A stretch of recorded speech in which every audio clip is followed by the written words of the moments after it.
자, 5월 16일 세 번째 시간입니다. 이제 예언자들을 이제 쭉 훑어봤고요. 모든 예언자들을 이제 우리가 다 볼 수는 없었으나, 그러나 이제 각 시대별로 그 예언자들이 어떻게 하나님의 그런 섭리 앞에서 그들의 민족의 위기를 어떻게 먼저 감지했고, 신앙적인 그런 어, 그 어떤 부패와 하나님 앞에 불순종을 그들이 어떻게 예리하게 지적하며 하나님의 뜻을 전했고, 더 나아가서는 그들의 새로운 삶의 그 회복을 어떠한 처방을 가지고 어떠한 비전으로 이끌었느냐, 이제 이것을 이제 우리가 좀 보게 됐고요. 그리고 나서는 이제 다시 이제 역대기 역사서로 이제 역사 소설의 또 다른 관점을 이제 우리가 보게 되는데, 이제 역대기 역사서는 여러분들 아시다시피 에스라 느헤미야 역대 상하가 되는데, 그러나 이제 신명기, 여러분들 이제 신명기 역사서는 포로기 때 이제 정리가 된 거라면, 포로기 이후의 시대로 가서 이제 이 역대기 역사서들이 이제 정리가 되는 거거든요. 그러니까는 시대적인 정황 자체가 신학적인 반성의 어떤 세팅에서 맥락에서 신명기 역사서가 썼다면, 역대기 역사서는 새로운 신앙 공동체의 회복, 그다음에 건설이라고 하는 그런 비전 가운데 써지는 거거든요. 그러니까 이제 두 가지 역사관이 분명하게 다르게 나타날 것이다라고 하는 걸 이제 우리가 예측해 볼 수가 있는데, 아닌 게 아니라 제일 이제 그 역대기 역사서가 신명기 역사서와 제일 큰 차이점은 범위가 달라요.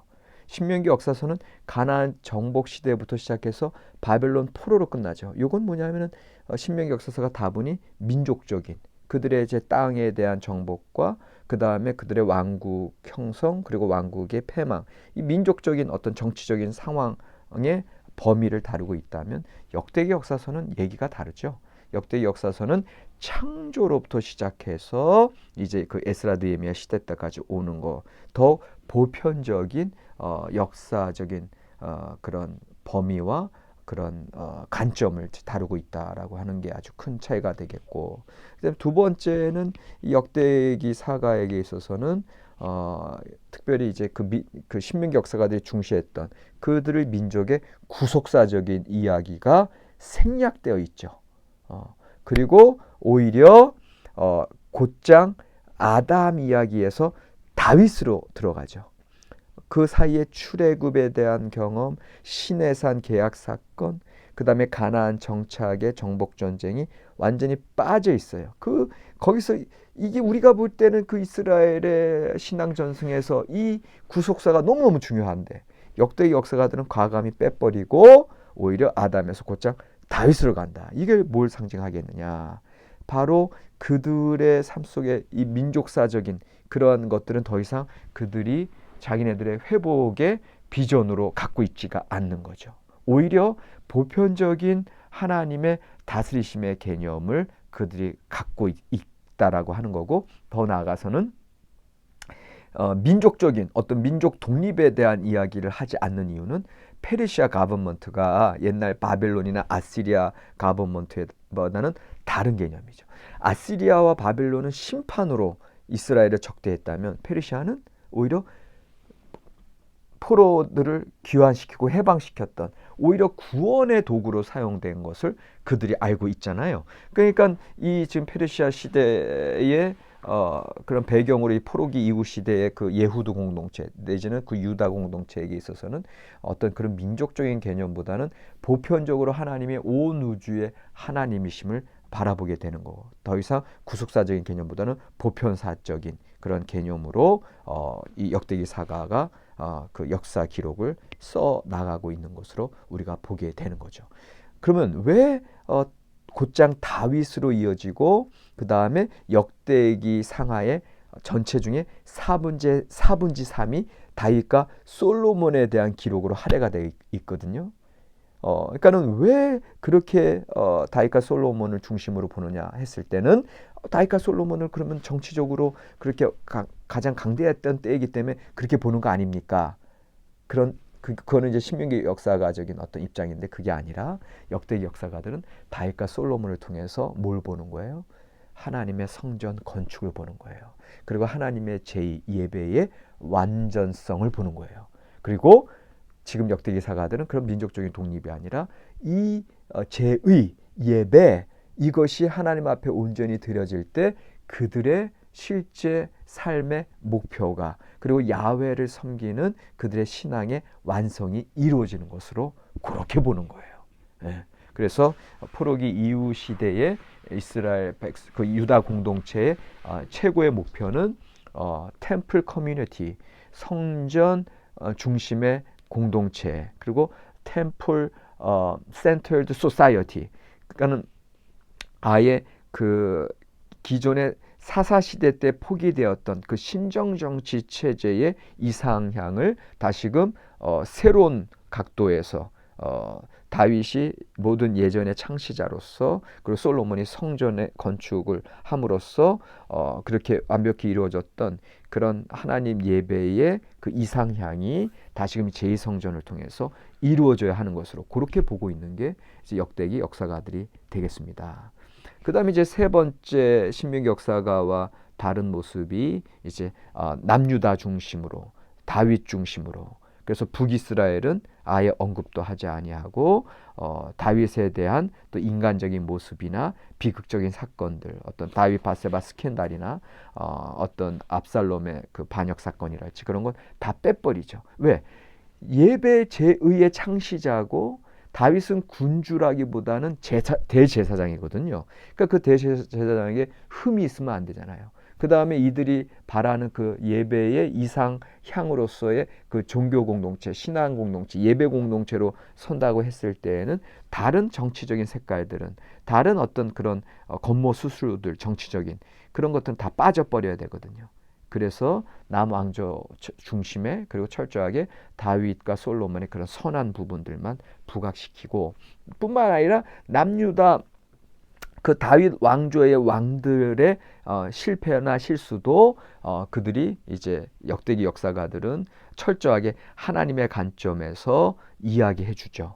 그래서 대표적으로 이제 므낫세 같은 경우는 신명기 역사가들은 철저하게 악한 왕으로 그렇게 이야기하고 있지만, 지금 역대기 역사가들은 오히려 므낫세가 나중에 회개함으로 오히려 하나님 앞에 온전한 더 오랜 통치를 이제 했던 것으로 그렇게 인정을 하게 되고, 요시야 같은 경우는 오히려 그 바로 느고 왕, 그 무깃도를 통과하려고 했던 바로 느고 왕을 요시야가 가로막음으로 요시야가 전사하게 되는데, 그 장면에서 신명기 역사가들은 요시야가 죽은 건 요시야의 선왕, 그 므낫세 왕의 그 패역한 그러한 정치, 그것으로 인해서 하나님을 불순종한 것으로 인해서 요시야가 죽을 수밖에 없었다고 하는 그런 어떤 인과응보적인 그런 사상 속에서 요시야의 죽음을 설명하는 것으로 끝난다면, 오히려 이 역대기 역사가들은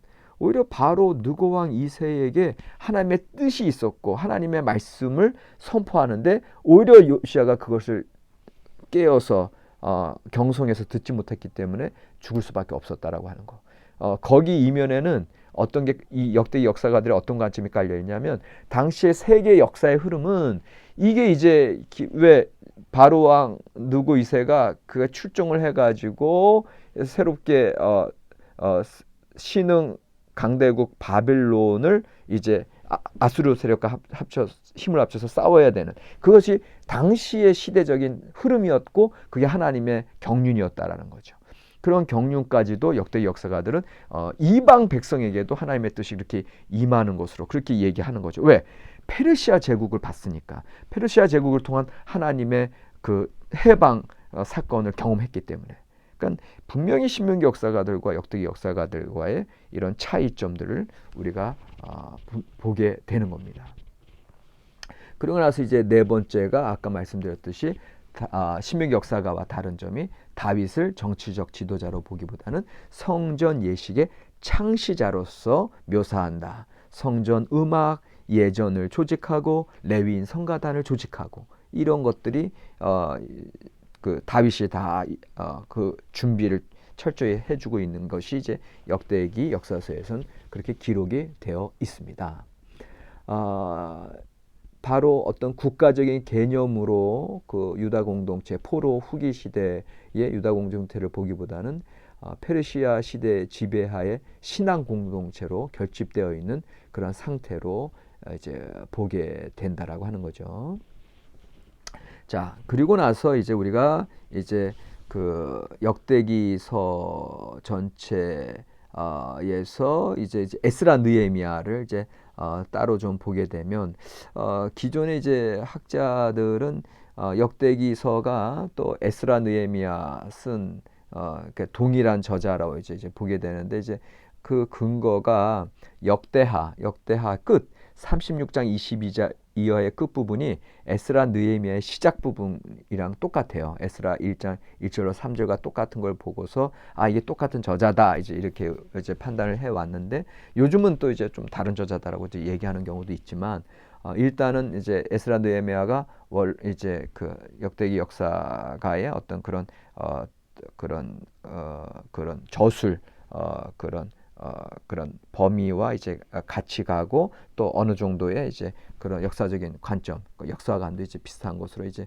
그렇게 이제 보게 되는데 그런데 이제 역대상하 말고 이제 에스라 느헤미야 같은 경우는 지금 에스라 느헤미야가 이제 떨어져 있잖아요. 그런데 원래는 같은 책으로 이제 묶여 있었어요.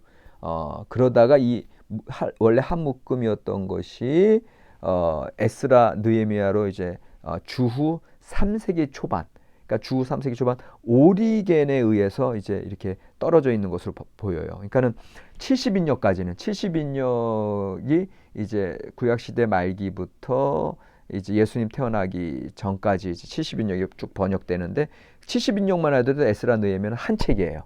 그런데 주후 3세기의 오리겐의 그 기록을 보면은 에스라 느헤미야 떨어져 있는 것으로 나오거든요. 그러니까는 그리고 나서는 나중에 이제 불가타 라틴어 역본 제롬에 의한 불가타 역본에서는 이제 에스라 느헤미야 같이 떨어져 있어요. 그런데 원래는 이제 같이 붙어 있는 한 책이었다라고 하는 걸 이제 우리가 알 수가 있고요. 이 역대기 사가의 그러면 연대 그들이 언제 포로기 이후에 활동한 건데 언제쯤 연대를 우리가 잡을 수 있느냐라고 했을 때 아무리 빨리 잡아도 한 주전 4세기 초다. 그러니까는 300년경 300한 뭐 이제 90년 80년경까지도 이제 보게 되는 거죠.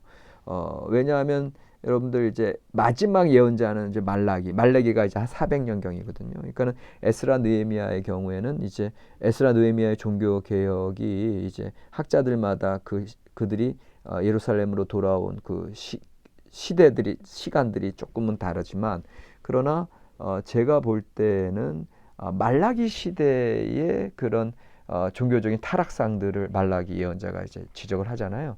그런 것들이 아직 에스라 느헤미야 종교 개혁이 단행되기 이전이라고 봤을 때는 하여튼 그런 말라기와 거의 같은 무렵 내지는 말라기보다 조금 나중 무렵이니까는 이제 390년경으로 이제 그렇게 이제 보게 됩니다. 그래서 4세기 초라고 얘기하는 게 이제 그렇게 이제 이해하시면 되고요. 그다음에 이제 왜 이렇게 늦게 봅니까?라고 했을 때 실제로 그 언어 증거도 우리에게 얘기해 주는 거는 에스라서 4장 6절에서 6장 18절은 아람어로 기록이 돼 있어요. 히브리어가 아니라. 그리고 이제 아람어는 여러분들 아시다시피 페르시아 시대의 공용어잖아요. 그러니까는 점점 그 페르시아 시대 그리고 이제 헬라 시대로 가는 그 어간에는 사실은 히브리어보다는 이제 아람어로 쓰게 되고 결국은 나중에 이제 신구약 중간 시대를 거쳐서 예수님 시대로 가면 이제 아람어를 쓰게 되잖아요. 그러니까 그런 면에서 늦게 쓰여진 문헌들은 이제 아람어가 나타나는데 우리 구약 성경 두 군데가 아람어가 나타나죠. 다니엘서와 그다음에 이 에스라 4장에서 6장. 그러니까 그만큼 뒤늦게 써졌다는 걸 이제 우리에게 알려주고 있습니다. 자, 이제 그 포로 후기의 역사적인 개관을 잠깐 드리면 이제 에스라 느헤미야 그다음 역대상하가 기록될 때에 그런 포로기의 상황은 이제 아까 말씀드렸듯이 고레스 칙령에 의해서 이제 다 돌아오게 되고요. 페르시아 정부를 통해서 포로 귀환자들 이제 해방을 경험하고 돌아와서 예루살렘으로 복귀하는데 첫 번째 귀환이 이제 세스바살에 의해서 여호와긴의 아들이죠. 유대인의 무리들이 이제 돌아오는 게 에스라 1장 7절에서 11절에 기록이 되어 있고 그 다음에 처음에 돌아온 분들은 여러분들 아시겠지만 사실은 이제 만약에 597년 1차 포로로부터 지금 첫 번째 귀환이 이제 538년에 이제 이루어졌다라고 했을 때 그 60여 년간의 그 폐허화된 예루살렘에서 이제 적응의 어려움들을 이제 우리가 보고 거처와 식량 마련도 급급하고 그래서 당시에는 성전 재건을 위한 주춧돌만 세워놓은 상태. 에스라 5장 16절. 그 정도로 이제 끝났다면 이제 2차 기환이 이제 수룹바벨, 이제 여호와긴의 손자라고 볼 수 있겠는데 수룹바벨과 더 많은 유대인들이 이제 한 525년 무렵에 이제 돌아오게 되죠. 그런데 여전히 생활의 어려움, 기군으로 죽어갈 때에 학개와 스가랴가 성전 재건을 선포를 하게 되죠. 그래서 학개와 스가랴의 두 예언자의 활동을 통해서 야, 지금 우리가 이렇게 어려운 환난을 당하는 건 여전히 우리가 돌아와서 하나님의 성전이 지어져 있지 않고 저렇게 주춧돌만 나져 있는 상태에서 우리의 집, 판벽된 집을 짓기에 바빴다. 이 탐욕의 결과가 여전히 우리가 회복이 온전히 되지 못하는 이유다. 그래서 성전을 먼저 세우지 않으면 안 된다라고 하는 것을 이제 선포를 하게 되고 그래서 성전 재건축을 특별히 학개 1장 3절에서 11절에 이제 선포하게 되는 거죠. 그래서 수룹바벨 총독, 예수와 제사장, 그리고 학개와 스가랴 예언자들의 활동에 의해서 주전 520년에서 515년, 이 5년 동안 제2성전이 완성이 되는 거죠. 물론 이 성전 건축의 상황에서 이제 많은 방해가 있었죠. 그 유프라테스 강의 서쪽 지방의 총독 다뜨네가 간섭이 있었고 다리우스 왕에게 이제 그들을 고발하는 편지를 썼는데 오히려 다리우스 1세가 고레스 왕 시대의 문헌을 발견하고 그 성전 건축을 승인함으로 다시 성전 건축이 재개되고 오히려 이를 신속하게 처리하면서 마침내 성전 봉헌이 되는 게 이제 에스라 6장 13절로 18절에서 이제 기록하고 있는 거죠.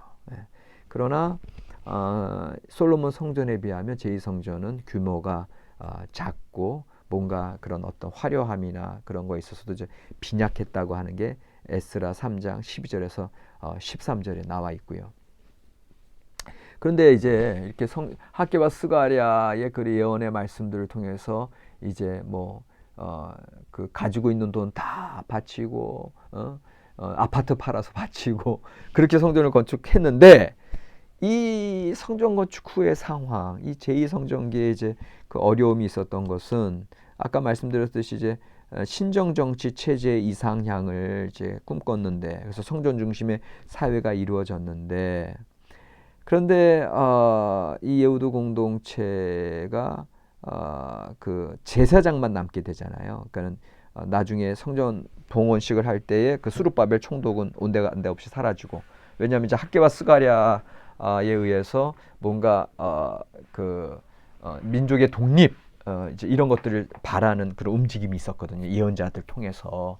그런데 페르시아 정부에 의해서 수룹바벨이 온데간데 없이 암살을 당했는지 다시 유배를 시켰는지 그건 모르겠으나 어쨌든 제2성전 시작되는 수룹바벨이 있었는데 나중에 완성하고 봉헌 예배 드릴 때 수룹바벨이 없어요. 정치적인 리더십은 없어졌고 제사장 그 성전을 돌보는 그런 종교적인 리더십만 남아 있게 됐거든요. 그 소리는 결국은 이 성전 중심의 사회가 그냥 종교인들이 이제 사회의 다른 것도 이제 가난하게 되는 그리고 이제 정치적인 그거 어떤 목소리는 낼 수가 없고 그저 페르시아 정부에게 성전세를 걷어들여서 세금을 바치고 조공을 바치는 그 정도의 그런 식민지로 이제 전락을 하게 된 모습을 이제 보게 되는 거죠. 그러니까 이 시대에 결국은 그런 예언자들의 다윗 어떤 다윗 가문의 정치적인 독립에 대한 희망도 꺾이고, 그 다음에 제2성전이 지어졌을 때 학교와 스가랴의 선포를 통해서 그들의 영화가 회복될 것이라고 하는 경제적이고 사회적인 안정도 여전히 이루어지지가 않고, 그러면서 성전 자체는 또 이스라엘 전체의 국가 성소로서의 기능, 예전처럼 솔로몬 시대처럼 그런 기능을 감당하지 못했고, 그러니까는 이런 여러 가지 문제들로 인해서 결국은 나중에 이제 느헤미야가 그 이제 남유다로부터 그 유다 공동체로부터 온 그 청년의 이야기를 들으면서 거기가 지금 형편이 어떠냐라고 했을 때 여전히 힘들고 어려운 형편의 이야기를 이제 느헤미야가 듣고 이제 금식하고 다시금 이제 황제에게 얘기해서 자신이 총독으로 오게 되는 그런 일들이 발생하게 되는 거죠. 그만큼 포로기 이후에 그 유다 공동체의 삶이라고 하는 거는 힘들고 어려운 시대였고, 예언자들의 그 예언의 말씀을 붙들고 그 바벨론에서 70년 가깝게 안정되어 살던 사람들이 돌아왔는데, 다 그 자기네의 삶의 터전을 버리고 돌아왔는데 여전히 민족의 회복은 고사하고, 또 이게 하나님의 예정 공동체로서 예배 공동체로 서려고 하는 노력들도 뭔가 수포로 돌아간 상태. 그래서 사회적으로 경제적으로 여러 면에서 힘든 시대가 바로 요 이제 400년 어간이다. 그래서 이 시대에 야훼 신앙 전승이 다시금 허물어질 수밖에 없었던, 이제 말라기를 통해서 보면 우리가 알 수 있죠. 말라기에서는 당시에 이제 일어났던 예후드 공동체의 어려운 점들이 신실치 못한 오염된 제사가 말라기 1장 6절에서 10절에 드려지고요. 오히려 이방인들이 야훼 이름을 높이고 유다 백성들은 이 유다 공동체는 하나님을 버리는 일들이 나타나고요. 그 다음에 성직자들, 제2성전의 헤게모니를 쥐고 있었던 그 성직자들이 불성실하고 오히려 백성들을 미혹해 하는 게 말라기 2장 6절에서 9절에 나오고 있고요. 그 다음에 이제 또 그 성직자들의 그 불성실한 결혼 생활, 그런 음란에 대한 문제가 말라기 2장 13절에서 16절에 나오고요. 그러면서 성직자들이 오히려 불신앙적으로 불평을 하죠. 악한 이들이 승리하는 세상인데 우리가 약삭빠르게 이 세상적인 그런 이익을 추구해야 되지 않느냐. 이게 말라기 2장 17절에 성직자들에게 타락하여 있는 모습들. 그 다음에 이제 성도들은 11조 도적질을 이제 하는 게 3장 8절에서 12절. 그래서 일반 야훼 신앙인들이 이제 하나님 섬김에 대한 회의, 그래서 하나님을 배교하고 돌아서는 일들이 말라기 3장 13절로 15절에 펼쳐지고 있습니다. 아주 커다란 야훼 신앙의 위기 시대가 바로 이때다. 에스라 느헤미야의 종교개혁 직전까지 이런 어려움들이 펼쳐졌다. 그래서 계속해서 말라기는 돌아오라 회개하라를 이제 선포하면서 의인의 최후 승리 3장 16절로 18절에 외치고 있는 겁니다. 이러한 시대 때 느헤미야가 페르시아 왕궁의 궁정관리로 있다가 그 예루살렘 상황의 소식을 듣고서 아닥사스다 왕에게 요청함으로 총독으로 이 유다 지방에 파견이 되는 게 느헤미야 2장 1절로 10절입니다.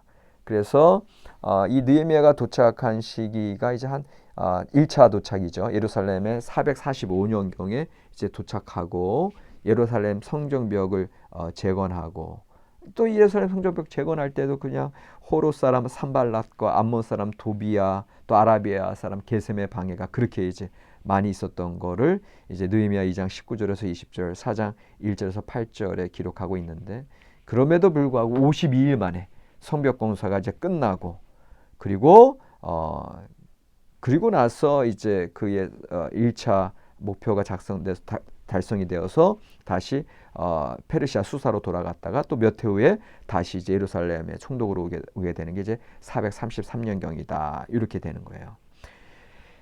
자, 이 느헤미야에게 있어서는 성벽을 재건함으로써 그 허물어져가 있던 그 예루살렘의 그 바운더리들이 다시금 서는 거죠. 그것이 성벽이 서는 어떤 그런 물리적인 모습뿐만 아니라 실제적으로 그들의 신앙도 다 무너져 내리는 상황에서 다시금 구별된 백성으로 다시금 그 경계를 세우고 하나님의 백성으로 이제 돌아서려고 했던 게 이제 느헤미야의 개혁이었는데, 이런 느헤미야의 사회 개혁의 이제 위에 이제 이 에스라의 활동과 개혁이 이어지는 거죠. 그래서 에스라는 아시다시피 그 학사요 제사장으로서 이제 이 유다 공동체 예후드 공동체에게 하나님의 말씀을 그 모세 율법을 들고 와서 그들에게 선포함으로 이제 다 쇠락해져 있었던 야훼 신앙에 다시금 불을 담기고 하나님의 백성으로 다시금 돌아오게 하는 그런 에스라의 활동을 우리가 보게 되는데, 이 에스라의 활동을 학자들은 아까 느헤미야 같은 경우는 그 연대가 이제 비교적